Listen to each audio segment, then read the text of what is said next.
Hey, bud. Come here. Hey, come here. No, hey, you stop walking away from me? Okay, okay. You just want to go sit outside, don't you? Can't blame you, bro. It's nice. Oh, there we go. What's going on, boys? Welcome back to the channel. It's good to see you guys. I hope you guys are doing well. So I got to get a few vehicles moved around. 1 second. Okay, right there. Thank you. Come on.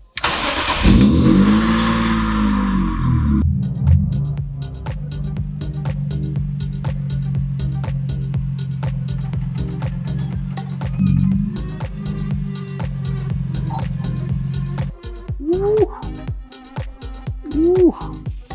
Oh man, so we're doing a bit of traveling for the holidays, and before I go away, I need to give this thing a bath because it has been to that last time attack video or last time attack session, with which I hope you guys saw, because that was my first ever official time attack, which was super sick. That was one of the funnest things I've done. I need to do more competitive things where it's not just me alone at a track, even though that is fun and I get a ton of practice. It's cool to go out there and see what people, not necessarily in the same cars, but similar cars, your experience, do on the same type of track and conditions, and just how they approach things. So that really helps. That was a really cool experience. So if, again, I know I said it in the last video, but if you've never done a time attack or autocross or anything like that, dude, you've got to try it. It's an absolute gas. You got to do it. The car is dirty, super, super dirty. I need to give it a clean before we take off for traveling. So that's what I'm going to do today. I'm going to clean it. But I also wanted to answer the top 5 questions I get about this build, not necessarily on YouTube, well, on YouTube, on Reddit, and on Instagram. I get a lot of the same questions about it. So I wanted to kind of put that all into a video. So hopefully I can point people to this, and hopefully it'll help some of you guys out. Maybe if you haven't asked them, or future people that are looking to do this build. So let me get some stuff ready. Ooh, let me show you what I'm using today. I have a homie. Her name on Instagram is Cosmetology, and she is a vendor, a rep for IGL. And if you don't know her, I'll put her Instagram right there. Cosmetology. Bam. But she is a representative for this company, IGL Coatings, and she actually was just at our place not too long ago, and she hooked me up with this little sample bag for me to try stuff. So I am going to use this today. Man, they got a ton of good stuff. Interior, tires, ooh, smell good, wash. That is one I want. At least for right now. Ooh, dash, I'll definitely be using that. So anyway, I'm gonna try this IGL wash that she hooked me up with. And this kit, it's super sick. It comes with like basically everything you need. And she swears by their products. Ooh, not only will I link her Instagram, but she just started a YouTube channel. You guys are gonna wanna go follow her. She does sick cars and amazing work. So go check her out on YouTube. I believe her Instagram or her YouTube name is either Cosmetology or Jennifer Turcotte. But either way, I'll link it right here, right there, somewhere. It'll be somewhere in this video. If not, for sure down in the description. Let me get everything ready so I can wash this thing, and then we'll get on to those top 5 things that people ask me about this. Oh, hey, bud. What are you doing? Are you waiting to go inside? Huh? Oh, you're nice and warm. Here you go. Well, boy, old man. You're kicking ass. I love the enthusiasm.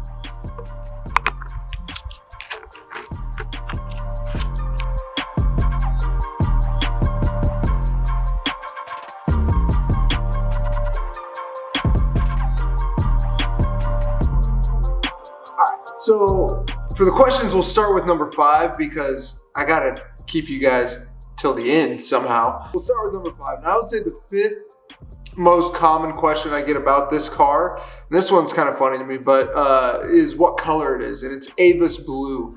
That's not a 95 specific color, I don't believe.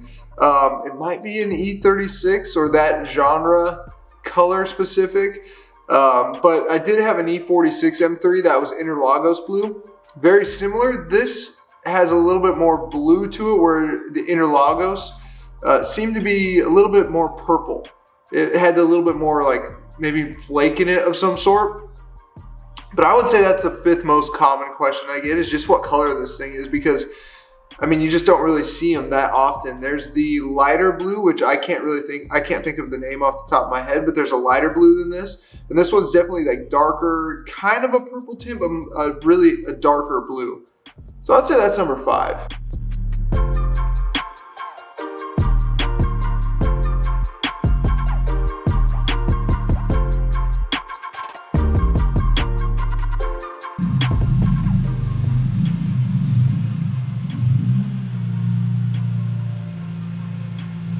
I would say the 4th most common thing people ask me about is everything I've done to this car.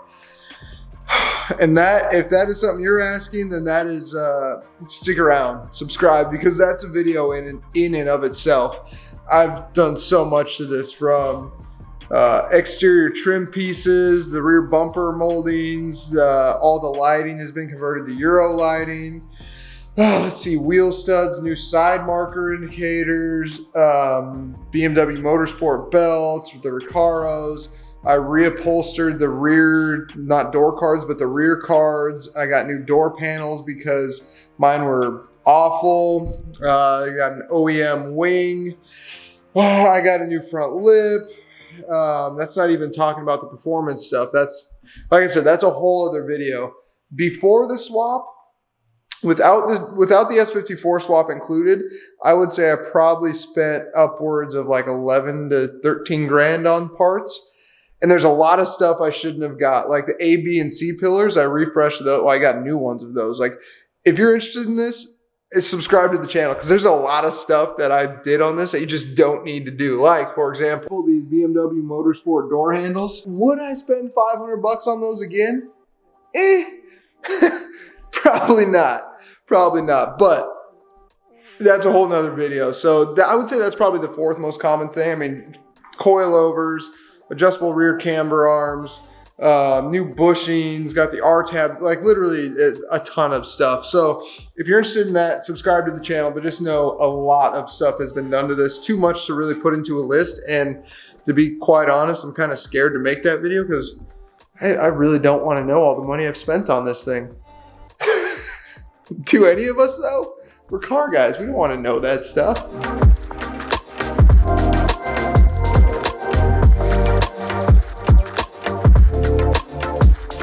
Okay, you know what? Let me reiterate on number 4. Let me give you a little tip. If you're not planning on doing all this stuff to your car, but you want to know one of the best things that I've done, most worthwhile, is upgrading the steering rack from the stock S50 or E36 steering rack to an E46 ZHP steering rack. I did that when I had the S50, not the S54, and that was still one of the things that made the biggest difference in the world. So if you're looking for like the best feeling mod to do to your E36, 100% do that. It's not going to give you any more, it's not going to give you any more power. It's not going to do anything like that, but the feel, the driving feel, is night and day. It turns this thing into like a proper handling car. So definitely look into the E46 ZHP steering rack. It's a pain in the butt to install. The Guibo joint or Jubo joint, however you pronounce it, that thing is a pain in the butt to get off, and replace that while you're down there. Complete pain in the butt, but totally worth it. So do that. All right, so number 3, and if you guys have been watching my channel for a while, you know this is not something I'm concerned about whatsoever, but unfortunately everyone else is. Number 3, the most common thing I get asked about this thing is the amount of horsepower it has, the wheel horsepower. I don't even know if they're asking for wheel horsepower, but I always get that. What kind of power you put down, bro? What kind of power is it pushing? So for those that are interested, this is a stock S54 with Euro headers, Super Sprint center section, and Stromong rear. We think that Stromong rear might be holding up some airflow a little bit. It also does have like a CSL style intake. It's a big carbon airbox. And then a tune. And that's basically it for mods on that. And we dynoed it at 310 wheel horsepower and 260-ish wheel torque. We couldn't run E85 because our stock injectors were getting maxed out. So This is just alpha N tune. We're not running a MAF. There's a lot of debate on that, if I should be running a MAF or if I should stick to alpha N. But for right now, it's alpha N tune. I think we can squeeze more out of it. It was probably about 110 the day we were dynoing. But again, 310 and 265 is great for this chassis. It feels great. It runs with cars that have more horsepower. It handles amazing, and that's exactly what I was looking for. Will I put more, like do more power mods? I mean, dude, right? Of course, all of us want more power eventually, but for the time being, this thing is a proper little handling car. I mean, 310, 260, that's fine.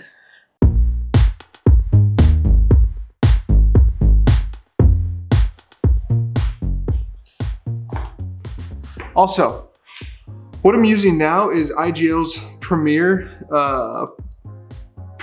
polysiloxane sealant. It's this. Oh my gosh, there we go.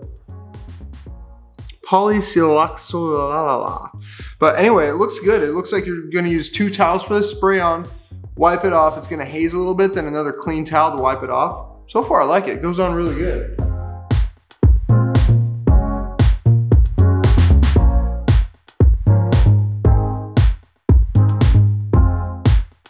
Dude, that stuff works so well. That spray on sealant from IGL, that's by far, I've tried, I mean, I don't know if you can tell, but there's probably like at least 5 different spray on like waxes, spray on sealants that I've tried, and I've tried so many more. That stuff from IGL is sick. It is the best spray on sealant I've ever used. I'm probably gonna do another coat of it. I haven't tested it with water yet, but here's the huge thing with like spray on waxes and spray on sealants. Spray it on and try and wipe it off and see how many of them like leave behind a sheen, leave behind a haze, how many of them you have to go over like 2 or 3 times with a clean rag just to get them to come off. Now this, I would recommend doing, following up with a clean rag just to make sure, but it comes off so smoothly. It looks awesome. I don't know if they sell that. I think that's one of the things with IGL. I think you have to be a dealer to actually use it and carry it, but I'm not sure. Either way, I'll link their site in the description below, or there. I'll put it right there. All right, so the number 2 thing that people ask me about all the time, and this is a big one. This one is kind of, it varies hugely, but people ask me this specific question, so here's what it is. Like I said, this one varies a lot because when I did this swap or had this swap done, I did a lot of extra stuff. Like you don't need a 6-speed transmission. You don't need to do all the extra stuff I did, like the $2,000 Zionsville radiator, like the R-tab stuff, like replacing all the bushings, like the air intake. You don't need to do all that, but I did it. But the number 2 question I get is how much the S54 swap costs. And I paid roughly 14 to 15 grand out the door for everything. But like I said, there's a huge variance in that number because you could get the swap done for probably half that. You could do it for half that. If you're looking to put an S54 in an E36, it can be done for probably 7 to 8 if you know what you're doing. For me, it was one of those things where I would rather pay to have it done right and buy all the right parts, since the car is going to be torn down anyway, and not have it stuck up on jack stands for 4 or 5 months like it would have inevitably been doing if I were to try and do it on my own. So I paid someone to do it, and I bought all the right parts while it was being done.